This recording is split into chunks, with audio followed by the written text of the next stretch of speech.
to maple vinegar? Exactly. Okay. Thank you. Here we go.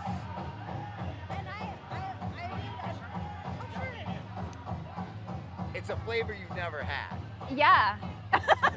On this episode of Finding Festivals, we're learning about the Saginaw Chippewa Tribe, Native American dance traditions, and trying fried bread for the first time.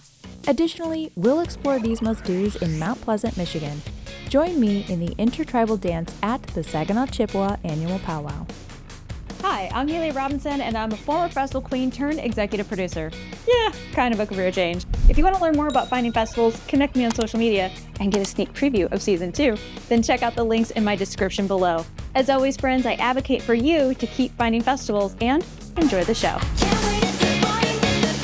Learning about other cultures and celebrating heritage are among the many reasons I love annual events. To experience the history, spirituality, and community of Native Americans, I head an hour north of Lansing, Michigan to the city, Mount Pleasant. It is home to the Saginaw Chippewa Tribe and has over 1,000 acres of parkland with 18 nature preserves. From traveling on the Chippewa River to traversing the many walking paths, visitors can get in tune with nature. While visiting Mount Pleasant, I wanted to explore one of the local parks.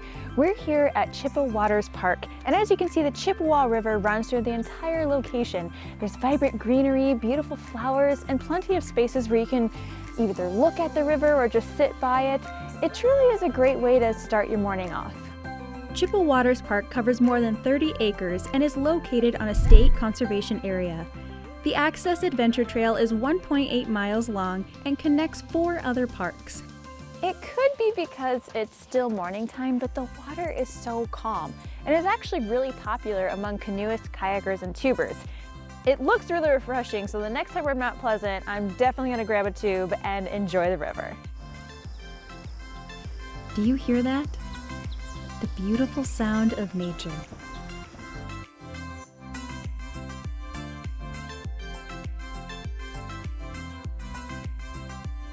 To learn more about the conservation efforts in Isabella County, I connected with Mike from the Chippewa Watershed Conservancy at Bundy Hill, located about 20 minutes west of Mount Pleasant. So the Chippewa Watershed Conservancy is a 501c3 nonprofit that we protect and restore land within the Chippewa River watershed. And the watershed itself is in 5 counties here in central Michigan. And our goal is to protect land for wildlife habitat, for recreational use, and to preserve water quality, among other uses as well. But we work through owning lands. We actually own 24 properties that are nature preserves that are open to the public, a little over 640 acres. And then we have conservation easements, which are on private land that we have a legal agreement with the landowner that assigns some of the long-term rights over to us permanently. We've come all the way to Bundy Hill, and could you tell me what the elevation is here? Sure. Bundy Hill is 1,270 feet above sea level. It's 500 feet higher than the city of Mount Pleasant, which is the closest population center. From the parking lot to the top of the hill is a 170-foot climb. Bundy Hill is actually the highest point in Isabella County. So that's part of the reason why this property is protected. What is the mileage from the parking lot all the way to the top of the hill? So there's 2 trails that go to the top of the hill. One of the trails is about 0.6 miles, one is 0.8 miles. So the loop is around 1.5 miles total if you do the loop around the outside of the preserve. And now you've recently done some work here where those trails were just recently added? So within the last 5 years, we acquired the property in 2016. The trails were mostly constructed in 2018, although we continue to do work maintaining the trails over time. So there's a series of interpretive signs here on the history trail. This trail is the shortest section of trail. It's a little over 0.2 miles, and there's about 10 interpretive signs talking about the history of this region from the Ice Age up through the present day. So it talks about the Chippewa River watershed, it talks about the Saginaw Chippewa Indian tribe, it talks about freed blacks that settled in the area. So it's a pretty diverse bit of history in this area of Michigan. So what is your favorite part of your job? The best part's when I get to be outside, going out and leading hikes. We do a lot of nature hikes over the course of the year, so I'm still doing some education, and that might be sunrise hikes, it might be moonlight hikes, it might be a wildflower hike. It varies across the year. So we're introducing people to new things in the outdoors, and that really gets me excited. Just the outdoors in general, but getting more people excited about the outdoors is the best part of my job. I can even feel like your passion, your energy, and it's so refreshing to hear people like you say, yeah, I care about outdoors and you should join me in doing that. I think that's incredible. Nature plays a part in Indigenous culture, especially the federally recognized Saginaw Chippewa Tribe, who are known as a woodland tribe. The Saginaw Chippewa Tribe has made the Isabella Indian Reservation their home since 1864. Circumstances were far from ideal for the tribe's ancestors, and it wasn't until 1934, when the Indian Reorganization Act was passed, that improvement on conditions were made. Today, the Saginaw Chippewa Tribe invites all people to experience their culture during the annual Pow Wow. Celebrated throughout the nation, Pow Wows are a welcoming event for all people to celebrate Indigenous culture. Though many of the performances are a modern rendition of traditional songs and dances, there are some parts that are sacred and expected to be met with the utmost respect. Eric Rodriguez gave me a crash course on how the events of the Pow Wow unfold. Yes, so I'm a member of the Saginaw Chippewa Indian Tribe. I've been working in my community now for almost 20 years. Been in the public relations role for about 10 years now, and I truly love working for my tribe and giving back to my tribe. I think for us, the big thing to mention is that we really truly are an all-inclusive and inviting community. People used to have these stereotypes and these ideas of silos and who are the Native American people of the region and what do they do. For us to be able to share that and bring them into our community for a small piece of that culture helps them ask questions. They're curious about it, and that really helps us have those discussions to further educate them about not only the traditions we still have and carry on today, but some of the lost traditions that we're trying to revitalize. When you look at our tribe, our language, the Ojibwe, Anishinaabe, language, different than what you'd hear from the Navajo or the Apache. You would see some of the designs in the woodland floral. You'll see that in our regalia later today. We have more traditional woodlands, berry designs, vine designs, a lot of traditional feathers. You'll see the geometric patterns of like the Southwest and some of the other tribes that are further out west. The Great Plains with large headdresses. We have roaches.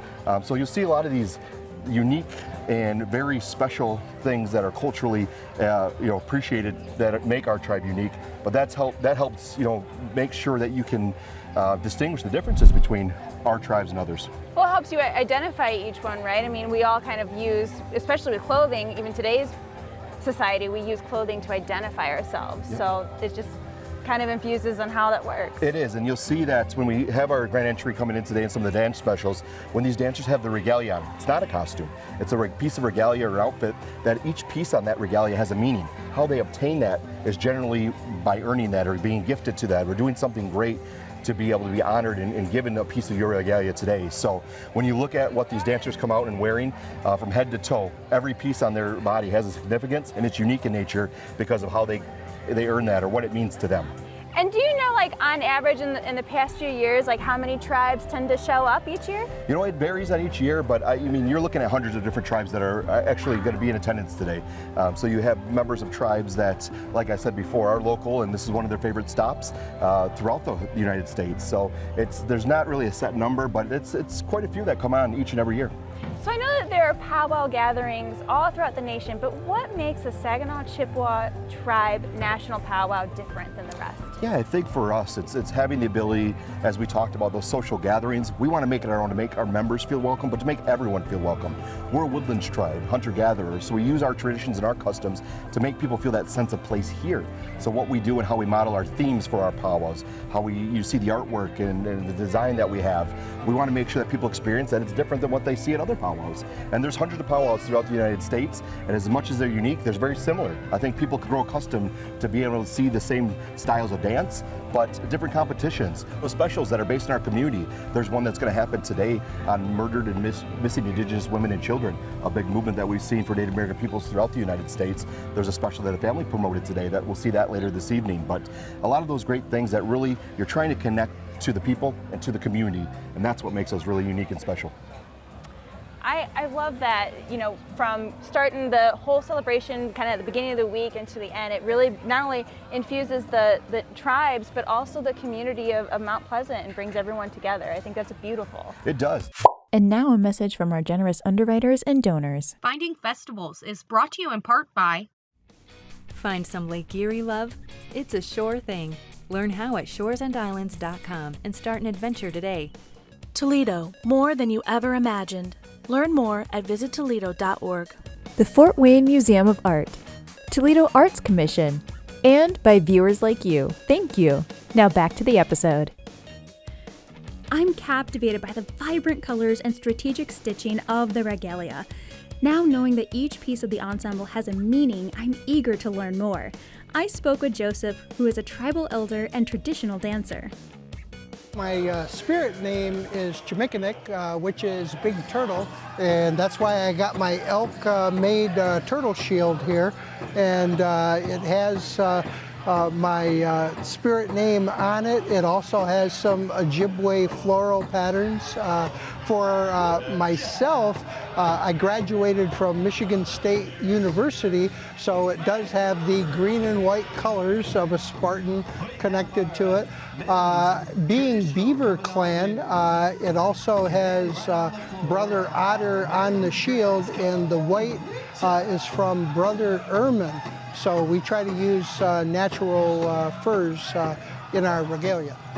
So how does a spirit name come about? What kind of goes into choosing that or being named that?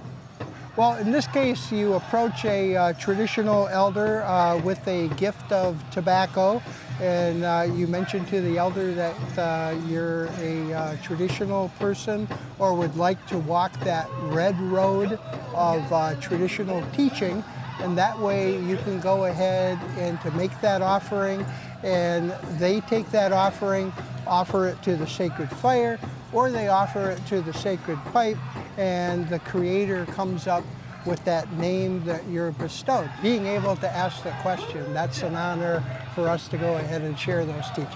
Well, I'm enjoying your story. So I'm assuming each color means something. You don't just put colors because they're pretty. There's significance. Is there certain colors that stand out?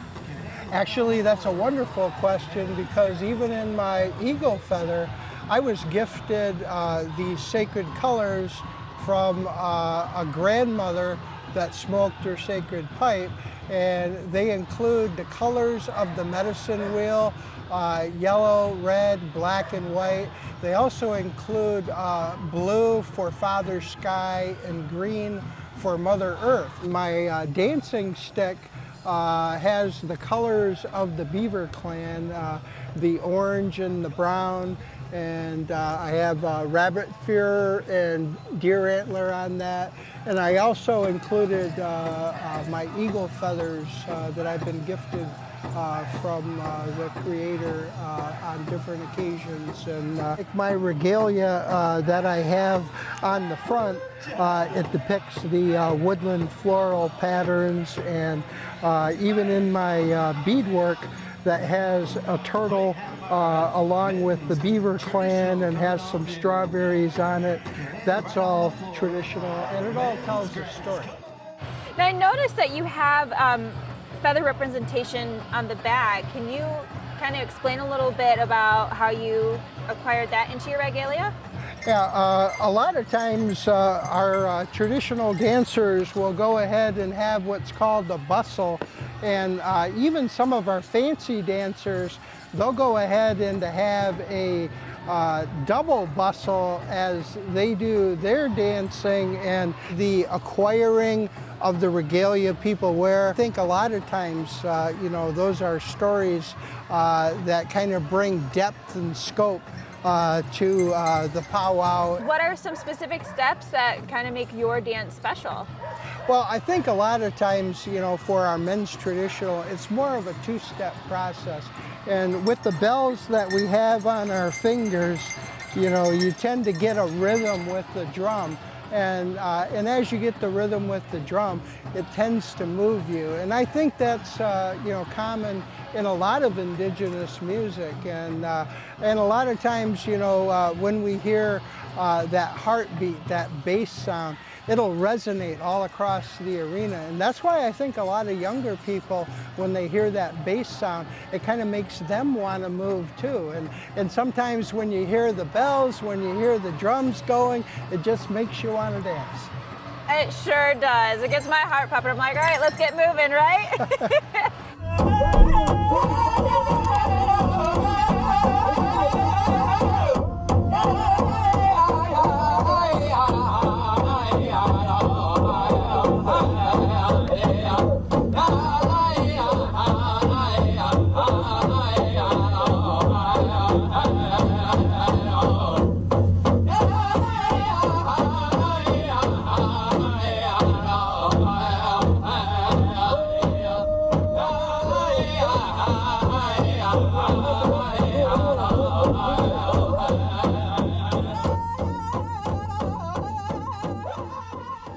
The Saginaw Chippewa Tribe annual Pow Wow is more than a weekend of Indigenous dance performances, but a competition.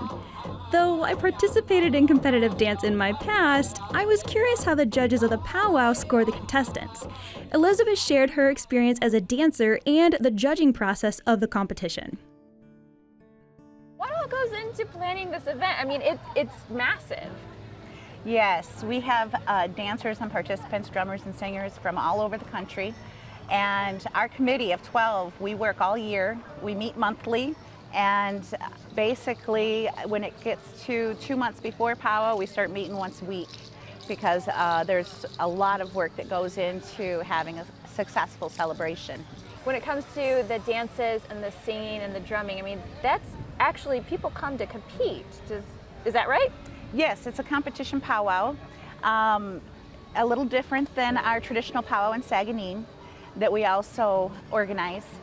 And with the contest powwow, with the prize money, it is a help. But most of our competitors, our dancers and our drums, they're coming out to celebrate with us, and most of the time it's a competition against yourself.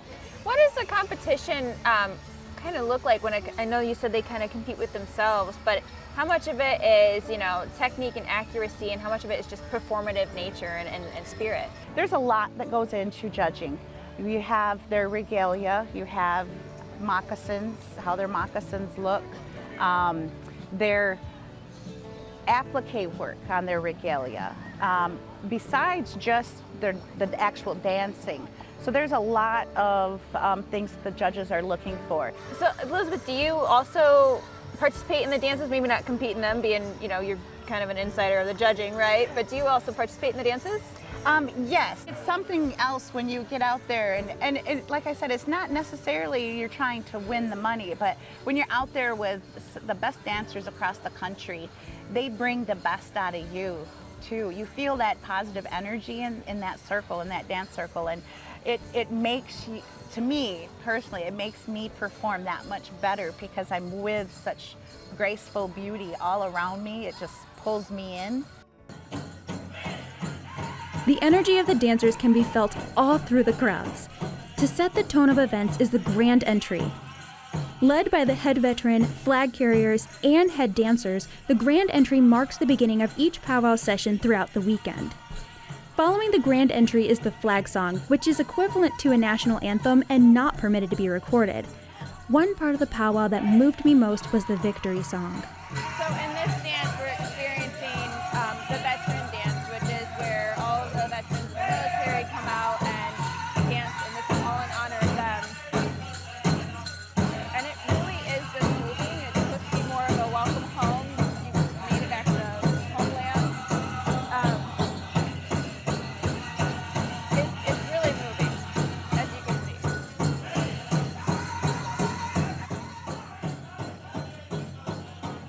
As the drum beat urges me to move, I ask Elizabeth to join me for the Intertribal dance, a dance that invites people of different nations, native and non-native, to bond over music and steps taken in unison.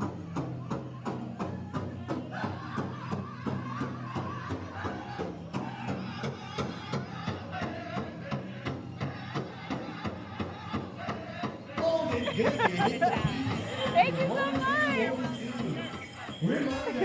All that dancing has worked up an appetite. I tried Indian tacos, which uses fried bread as a base, and it was really good.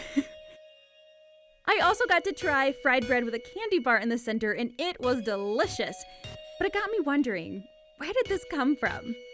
I connected with Craig to learn the Native American culinary secrets. Yes, yep. The fry bread recipe is handed down from like my grandmother's recipe. And actually, between my sister and me that run this stand and my other sister, we compete on who's going to have the best fry bread. So we're anxiously awaiting right now the announcement of who wins the fry bread contest at this powwow this year. Wow!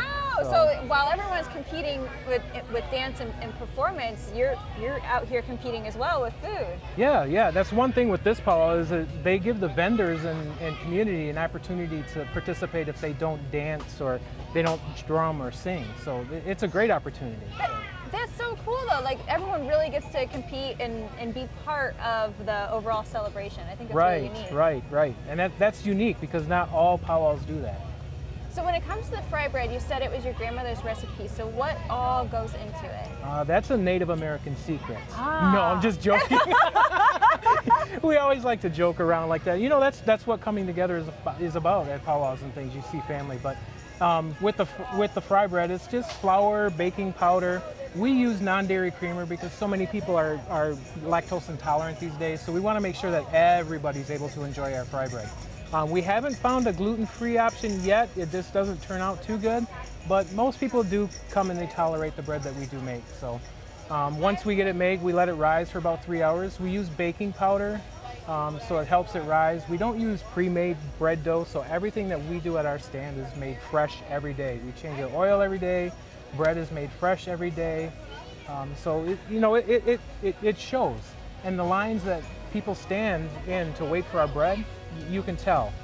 I mean, we got the pleasure of tasting some of the cuisine, and it was, I mean, I'm not mad about it. It was very good.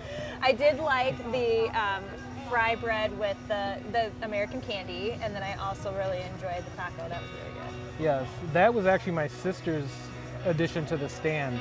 I don't know what she did at one point, but somebody asked her to use a candy bar inside of our fry bread. So we started to go, and the one candy bar was the best, and everybody seems to love it. It's like people come and they order 4 or 5 at a time, and they come back all the time for it. A slam dunk, in my opinion. It was good. That was good. Now you mentioned that the recipe was passed on to your family. So how long has it been part of the Native culture? Fry bread came about because the Native Americans were placed on reservations, and the federal government used to give out commodities, so they had to make do with what was given to them because they didn't have fertile land and items like that to sustain themselves. So they looked at the commodities that the government gave them was like flour, lard, sugar, things like that. So that's where everything come about, is they're making this bread and things, and then they put other things on top of it to help sustain their lifestyle. This is my first powwow, and I've just been emotional the whole time, just seeing all of the beauty and the cultural and the community aspect. So my question to you is, what does the powwow mean to you? What does it mean to me is it means it's a celebration for the community. And more or less, when a powwow happens, they're there to celebrate something, or to make sure that other people are coming to see their joy and their happiness and bringing people together. And that's basically what we like to see, is we always want to bring people together, whether you're Native American or not. We open up our arms and we open up everything to come and try and experience what we live. The powwow is a place for those with Native American heritage and who want to learn more. The city manager shared Mount Pleasant's relationship with the tribe and annual powwow. It's my first powwow. I just came on board very recently here, so I'm experiencing this as you are as a first-timer. But very exciting, a lot of energy in the air here. Really interesting seeing the community come together, and not just this broader community, but this event brings people from multiple areas of the state of Michigan as well as from out of state. what is the relationship between Mount Pleasant and the Saginaw Chippewa Tribe? The city of Mount Pleasant and the tribe have had a very healthy relationship for more than a few decades now at this point. The tribe is a very important member of the community. They have a grant program in which they donate millions of dollars back into the general area here in Isabella County and in Mount Pleasant in general as well. The tribe also comes into our after-school program. We have a program called the Peak Program for after school for kids to come to. They come and they do a lot of cultural teachings there, the 7 grandfather teachings, so they're a part of that as well. We had a couple years without annual events. What does it look like now to you to see the events come back? Yeah, really turned the world upside down, obviously. People not being able to get together, events not being able to go forward, and people having to stay home. I think that was very upsetting to people. I think what you're seeing in this event and other events around the state of Michigan and around the United States in general is that people are coming to them. They're happy to be able to meet in person again to experience these kind of things. From the dances and regalia to the food and individuals, there are plenty of opportunities to engage in conversation and learn more about Native American heritage.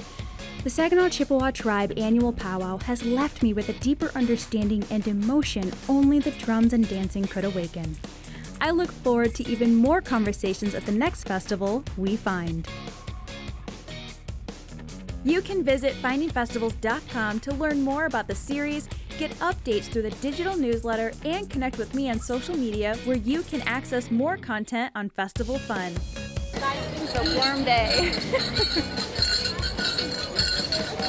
And here's the mountain of drinking water. Oh, we good? Okay, no, you're good. Or I'm good. Just a one-liner, I guess. So. I'm terrified of birds. Fun fact,